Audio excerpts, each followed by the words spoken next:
ಕೋಲಾರದ ಕಗ್ಗಂಟು ಇನ್ನೂ ಕೂಡ ಮುಂದುವರೆದಿದೆ. ಎಲ್ಲ ಕ್ಷೇತ್ರಗಳಿಗೂ ಕೂಡ ಅಭ್ಯರ್ಥಿ ಘೋಷಣೆ ಆಯಿತು. ಇನ್ನೂ ಕೂಡ ಕೋಲಾರ ಬಾಕಿ ಉಳಿಸ್ಕೊಂಡಿದೆ ಕಾಂಗ್ರೆಸ್. ಕಾರಣ ಏನು ಅಂತ ಅದು ಜಗಜ್ಜಾಹೀರಾಗಿರುವಂಥ ಸಂಗತಿ. ಒಂದು ಕಡೆಗೆ ಮುನಿಯಪ್ಪನವ್ರ ಬಣ, ಇನ್ನೊಂದು ಕಡೆಗೆ ರಮೇಶ್ ಕುಮಾರ್ ಅವರ ಬಣ. ಹೀಗಾಗಿ ಇವರಿಬ್ಬರು ಸಹವಾಸವೇ ಬೇಡ ಅಂತ ಹೊಸಬರನ್ನ ಆಯ್ಕೆ ಮಾಡ್ಕೋಬೇಕು ಅಂತ ಹೈಕಮಾಂಡ್ ನಿರ್ಧಾರ ಮಾಡಿದೆ. ಬಹುತೇಕ ಇವತ್ತು ಹೊಸ ಅಭ್ಯರ್ಥಿಯ ಹೆಸರು ವಿ ನಾರಾಯಣಸ್ವಾಮಿ ಹೆಸರು ಘೋಷಣೆ ಆಗ್ಬೋದು ಅಥವಾ ಗೌತಮ್ ಹೆಸರು ಘೋಷಣೆ ಆಗ್ಬೋದು. Gautam Young and energetic, Bengaluru ಕೇಂದ್ರ ಕಾಂಗ್ರೆಸ್ನ ಜಿಲ್ಲಾಧ್ಯಕ್ಷರು ಹೌದು, ರಾಜಕೀಯದ ಹಿನ್ನೆಲೆ ಇದೆ. ಹಿಂದೆ ಅವರು ಟಿಕೆಟ್ ಕೂಡ ಕೇಳಿದರು, ಸೆಂಟ್ರಲಿ ನನಗೆ ಟಿಕೆಟ್ ಕೊಡಿ ಅನ್ನುವಂಥ ಮಾತನ್ನು ಕೂಡ ಕೇಳಿದರು. ಆದರೆ ಗೌತಮ್ ಅವರಿಗೆ ಸಿಕ್ಕಿರಲಿಲ್ಲ. ಅವ್ರ ತಂದೆ ಕೂಡ ಮೇಯರ್ ಆಗಿದ್ದಂಥವ್ರು. ಹೀಗಾಗಿ ಏನು ಅಂತಂದರೆ ಅದೇ ಫ್ಯಾಮಿಲಿಯವರು. ಇನ್ನು ವಿ ನಾರಾಯಣಸ್ವಾಮಿ ಉದ್ಯಮಿ, ಅವರಿಗೆ ಟಿಕೆಟ್ ಸಿಗುತ್ತಾ ಕಾದು ನೋಡಬೇಕು. ಅಂದರೆ ಇವರಿಬ್ಬರ ಜಗಳದಿಂದ ಸಹವಾಸವೇ ಬೇಡ, ಇವ್ರು ಬಣಕ್ಕೆ ಕೊಟ್ಟರೆ ಅವ್ರಿಗೆ ಕೋಪ, ಅವ್ರು ಬಣಕ್ಕೆ ಕೊಟ್ಟರೆ ಇವ್ರಿಗೆ ಕೋಪ, ಈ ಬಿಟ್ಟುಬಿಟ್ಟು ಯಾವ್ದಾದ್ರು ಒಂದು ನ್ಯೂಟ್ರಲ್ ಅಭ್ಯರ್ಥಿಯನ್ನು ಹಾಕಬೇಕು ಅನ್ನುವಂಥ ಲೆಕ್ಕಾಚಾರ. ನೋಡಿ, ರಾಜಕಾರಣ ನಾವು ಅಂದ್ಕೊಂಡಷ್ಟರ ಮಟ್ಟಿಗೆ ಸರಳವಾಗಿರಲ್ಲ. ಒಳಗಡೆ ಏನೇನೋ ನಡೀತಾ ಇರುತ್ತೆ. ಯಾವಾಗ ಈ ಪೆದ್ದಣ್ಣಂಗೆ ಟಿಕೆಟ್ ತಪ್ಪಿಸಬೇಕು ಅಂತ ರಮೇಶ್ ಕುಮಾರ್ ಬಣ ನಿರ್ಧಾರ ಮಾಡ್ತಲ್ಲ, ಆ ಸಂದರ್ಭದಲ್ಲಿ ಒಳಗಿಂದ ನಿಮ್ಮ ಉಬ್ಬಿದ ರಕ್ತನಾಳಗಳ ಸಮಸ್ಯೆಗೆ ಎವಿಸ್ ಆಸ್ಪತ್ರೆಯಲ್ಲಿ ಕೇವಲ 30 ನಿಮಿಷದ ಲೇಸರ್ ಚಿಕಿತ್ಸೆಯೊಂದಿಗೆ ಮುಕ್ತಿ ಹೊಂದಬಹುದು. ಹೆಚ್ಚಿನ ವಿವರಗಳಿಗಾಗಿ ಸಂಪರ್ಕಿಸಿ 8088837300. ಒಳಗೆ ಸಾಕಷ್ಟು ಡೆವಲಪ್ಮೆಂಟ್ಗಳಾಗಿದೆ. ಈಗ JDS ಅಭ್ಯರ್ಥಿ ಯಾರು ಅಂತ ಘೋಷಣೆ ಆಗಲೇ ಇಲ್ಲ. ಏನು ನಡೀತಾ ಇತ್ತು ಒಳಗಡೆಗೆ? ಎಲ್ಲೋ ಒಂದು ಕಡೆ ಕುಮಾರಸ್ವಾಮಿಯವರು ಮುನಿಯಪ್ಪನವ್ರ ಜೊತೆಗೂ ಮಾತಾಡಿದ್ದಾರೆ ಅನ್ನುವಂಥ ಸುದ್ದಿ ಕೇಳಿಬಂತು. ಅಲ್ಲಿ ಮಾತಾಡಿ ಹೆಚ್ಚು ಕಡಿಮೆ ಆದರೆ ನಿಮ್ಮ ಮಳೆಯನ್ನು ಬೇಕಿದ್ರೆ ನಾವೇ ಟಿಕೆಟ್ ಕೊಟ್ಬಿಡ್ತೀವಿ, ಬೇಕಿದ್ರೆ ನಿಂತು ಬಿಡಲಿ ಬೇಕಿದ್ರೆ ಅನ್ನುವಂಥ ಪ್ರಸ್ತಾಪವನ್ನು ಕೂಡ ಇಟ್ಟರು ಅಂತ. ಅದಾದಮೇಲೆ ಯಾವುದೂ ಕೂಡ ವರ್ಕೌಟ್ ಆಗಲಿಲ್ಲ. ಎಲ್ಲೋ ಒಂದು ಕಡೆ ಇಷ್ಟು ದಿವಸ ಈ ರೀತಿ ಸುದೀರ್ಘವಾದಂಥ ರಾಜಕಾರಣ ಮಾಡ್ಕೊಂಬಂದು ಈ ರೀತಿ ಆಗಿಬಿಟ್ರೆ ತಪ್ಪು ಸಂದೇಶ ರವಾನೆ ಆಗುತ್ತೆ ಅನ್ನುವಂಥ ಭಾವನೆಯಿಂದ ಮುನಿಯಪ್ಪನವರು ಕೂಡ ಅದಕ್ಕೆ ಮನಸ್ಸು ಮಾಡಲಿಲ್ಲ ಅಂತ. ಹೀಗಾಗಿಯೇ JDSನ ಅಭ್ಯರ್ಥಿ ಹೆಸರು ಭಾಳ ನಿಧಾನಕ್ಕೆ ಘೋಷಣೆ ಆಯಿತು. ನಂಬರ್ 1. ನಂಬರ್ 2 ಏನು ಅಂತಂತಂದರೆ, ಈಗ ಏನೇ ಆದರೂ ಕೂಡ ಅವರೂ ಟಿಕೆಟ್ ಕೊಡುವಂಥದ್ದು ಕಷ್ಟನೇ. ಯಾಕಂದರೆ ಒಬ್ಬ ಅಧಿಕಾರಿ ಆಗಿರುವಂಥವರು, ಅವರ ರೆಸಿಗ್ನೇಷನ್ ಇನ್ನೂ ಕೂಡ ಅಂಗೀಕಾರ ಆಗಿಲ್ಲ. ಆಗುತ್ತೋ ಇಲ್ವೋ ಯಾರಿಗೆ ಗೊತ್ತು. ಈ ರೀತಿ ಒಳಗಿಂದೊಳಗೆ ವಿಪರೀತವಾದಂಥ ಡೆವಲಪ್ಮೆಂಟ್ಗಳಾಯಿತು. ಅಂತೂ ಇಂತೂ ಗೌತಮ್ ಅವ್ರಿಗೆ, ನಾರಾಯಣಸ್ವಾಮಿ ಅವ್ರಿಗೆ ಇಬ್ಬರೊಳಗೆ ಒಬ್ಬರು ಹೆಸರು ಬಹುತೇಕ ಇವತ್ತು ಘೋಷಣೆ ಆಗಬಹುದು.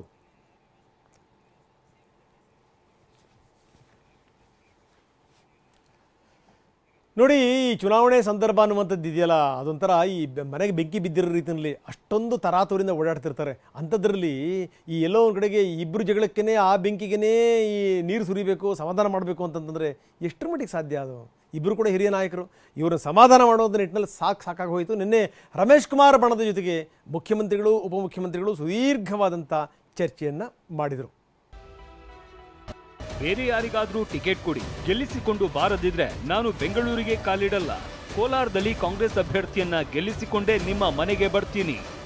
ಬೇರೆ ಅಭ್ಯರ್ಥಿಗೆ ಟಿಕೆಟ್ ಕೊಡಿ ಸರ್, ಇಲ್ಲವಾದಲ್ಲಿ ನಾವು ಕೆಲಸ ಮಾಡೋದು ಕಷ್ಟವಾಗುತ್ತೆ. ಅಲ್ಲ, ನಿಮಗೆ ಚಿಕ್ಕ ಪೆದ್ದಣ್ಣನೇ ಅಭ್ಯರ್ಥಿ ಅಂತ ಹೇಳಿದ್ದು ಯಾರು? ನಿಮಗೆ ಹೇಗೆ ಅವರೇ ಅಭ್ಯರ್ಥಿ ಅಂತ ಗೊತ್ತಾಯ್ತು? ಹೈಕಮಾಂಡ್ ಅವರು ಹೇಳಿದ್ದಾರಾ? ಈ ರೀತಿ ಮಾತು ಹರಿದಾಡ್ತಾ ಇದೆ ಸರ್. ಅವರೇ ಫೈನಲ್ ಅಂತ ಹೇಳ್ತಾ ಇದ್ದಾರೆ. ನಾನಾಗಲಿ DK ಶಿವಕುಮಾರ್ ಆಗಲಿ ಚಿಕ್ಕ ಪೆದ್ದಣ್ಣ ಹೆಸರು ಹೇಳಿಲ್ಲ. ದೆಹಲಿಯ ಹೈಕಮಾಂಡ್ಗೂ ಯಾವುದೇ ಪಟ್ಟಿ ನಾವು ಕಳುಹಿಸಿಲ್ಲ. ನೀವೇ ಎಲ್ಲವನ್ನ ಊಹೆ ಮಾಡಿಕೊಂಡು ಗಲಾಟೆ ಮಾಡಿದ್ರೆ ಹೇಗೆ? ಇದು ಸಂಗತಿ. ಎಲ್ಲರನ್ನೂ ಕೂಡಿಸ್ಕೊಂಡು ಏನರಪ್ಪ ನಾವೇನಾದರೂ ಘೋಷಣೆ ಮಾಡಿದ್ವಾ, ನೀವೇ ನಿರ್ಧಾರ ಮಾಡಿಬಿಟ್ರೆ ಗತಿ ಏನು ಅನ್ನುವಂಥ ಪ್ರಶ್ನೆ ಕೂಡ ಹಾಕಿದ್ರು. ಅಲ್ಲಿ ಸುಧಾಕರ್ ಇದ್ದರು, ಜೊತೆಗೇನೆಂದರೆ ಈ ಕೋಲಾರದ ಶಾಸಕರಿದ್ದರು. ಇವರೆಲ್ಲರ ನಡುವೆ ಅಂದರೆ ಕೊತ್ತನೂರು ಮಂಜುನಾಥ್ ಇದ್ದರು. ಇವರೆಲ್ಲರನ್ನ ಕೂಡಿಸ್ಕೊಂಡು ಮುಖ್ಯಮಂತ್ರಿಗಳು, ಉಪಮುಖ್ಯಮಂತ್ರಿಗಳು ಮಾತಾಡಿದಂಥ ರೀತಿ ಇದು. ಈಗ ಮುನಿಯಪ್ಪನವರ ಹೆಜ್ಜೆ ಎಲ್ಲಿಗೆ? ಮುನಿಯಪ್ಪನವರ ಒಂದು ನಿರ್ಧಾರ ಏನು? ಈಗ ಸಂಧಾನ ಮಾಡಿ ಟಿಕೆಟ್ ಕೊಡಿ ಅಂತ ಮುನಿಯಪ್ಪ ಪಟ್ಟು ಹಿಡಿದಿದ್ದಾರಂತೆ. CM ಮನಸ್ಸು ಮಾಡಿದರೆ ಅವಕಾಶ ಇದೆ ಅನ್ನುವಂಥ ಭಾವನೆ ಮುನಿಯಪ್ಪನವ್ರದ್ದು. ಇನ್ನೂ ಕೂಡ ಅವ್ರು ಬಿಟ್ಟಿಲ್ಲ. ಅಸಮಾಧಾನಿತರನ್ನ ಭೇಟಿ ಮಾಡಿ ಮನವಿ ಮಾಡಲಿಕ್ಕೂ ಕೂಡ ಅವ್ರು ಪ್ರಯತ್ನ ಪಡ್ತಾ ಇದ್ದಾರಂತೆ. KH ಮುನಿಯಪ್ಪ ಸಂಬಂಧಪಟ್ಟಂಥವ್ರನ್ನ ಭೇಟಿ ಆಗಬೇಕು ಅಂತ ಟ್ರೈ ಮಾಡಿದ್ರು. ರಮೇಶ್ ಕುಮಾರ್ ಅವ್ರನ್ನ ಭೇಟಿ ಮಾಡಬೇಕು ಅಂತ ಟ್ರೈ ಮಾಡಿದ್ರು. ಆದರೆ ಯಾರು ಕೂಡ ಅವ್ರನ್ನ ಭೇಟಿ ಮಾಡಿಲ್ಲ. ಪ್ರಶ್ನೆ ಬೇರೆ. ಇನ್ನೂ ಕೂಡ ಮುನಿಯಪ್ಪನವ್ರಿಗೆ ಆಶಾಭಾವನೆ ಇದೆ. ಕೊನೆಯ ಕ್ಷಣದಲ್ಲಿ ಮುಖ್ಯಮಂತ್ರಿಗಳೇ ಮನಸ್ಸು ಮಾಡಿ ಎಲ್ಲ ಒಂದು ಕಡೆ ಚಿಕ್ಕ ಪೆದ್ದಣ್ಣ ಅವರಿಗೆ ಟಿಕೆಟ್ ಕೊಡ್ತಾರೆ ಅನ್ನುವಂಥ ಒಂದು ನಂಬಿಕೆ. ಹೀಗಾಗಿ ಏನು ಅಂದರೆ, ನಾನೇ ಸಂಬಂಧಪಟ್ಟಂಥವ್ರ ಜೊತೆ ಮಾತಾಡ್ತೀವಿ ಬಿಡಿ ಅಂತ. ನೋಡಿ, ಈ ಚುನಾವಣೆ ಸಂದರ್ಭದಲ್ಲಿ ಮಾತಾಡೋಕ್ಕೆ ಹೋಗ್ತಾರಲ್ಲ ನಾಯಕರುಗಳು, ಮೊದಲಿಂದ ಯಾಕೆ ಚೆನ್ನಾಗಿ ಇಟ್ಕೊಂಡಿರಲ್ಲ ಇವರು? ಇದು ರಾಜಕಾರಣದಲ್ಲಿ ಎಲ್ಲ ಒಂದು ಕಡೆಗೆ ನಿಧಾನಕ್ಕೆ ಗೆಲ್ತಾ ನಮ್ಮದೇ ನಡೀಬೇಕು ಅನ್ನುವಂಥ ಮನೋಭಾವನೆ ಬಂದುಬಿಡುತ್ತೆ. ಅದು ರಾಜಕೀಯ ರೋಗ. ನಾನೇ, ನನ್ನಿಂದಲೇ.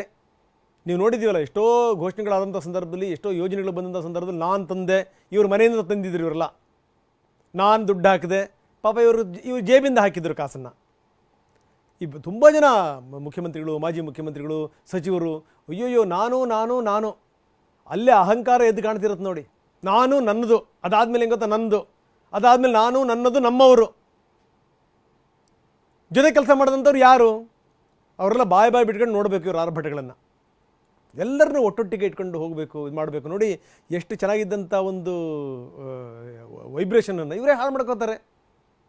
ಸಂಗತಿ ಇದು ಎಲ್ಲ ಪಾರ್ಟಿಗಳಿಗೂ ಅನ್ವಯ ಆಗುತ್ತೆ, ಕಾಂಗ್ರೆಸ್ಸಿಗೆ ಮಾತ್ರ ಅಲ್ಲ, ಬಿ ಜೆ ಪಿಗೂ ಕೂಡ ಅಷ್ಟನ್ನೇ. ಮಹಾನ್ ಶಿಸ್ತಿನ ಪಕ್ಷ ಅಂತ ಹೇಳುವಂಥ ಬಿ ಜೆ ಪಿನಲ್ಲಿ ಎಷ್ಟರ ಮಟ್ಟಿಗೆ ಅಶಿಸ್ತಿದೆ. ಕೆಲವರು ಪ್ರಚಾರಕ್ಕೆ ಹೋಗ್ತಾನೆ ಇಲ್ಲ, ಅಂಥ ಒಂದು ಸ್ಥಿತಿ ಇದೆ.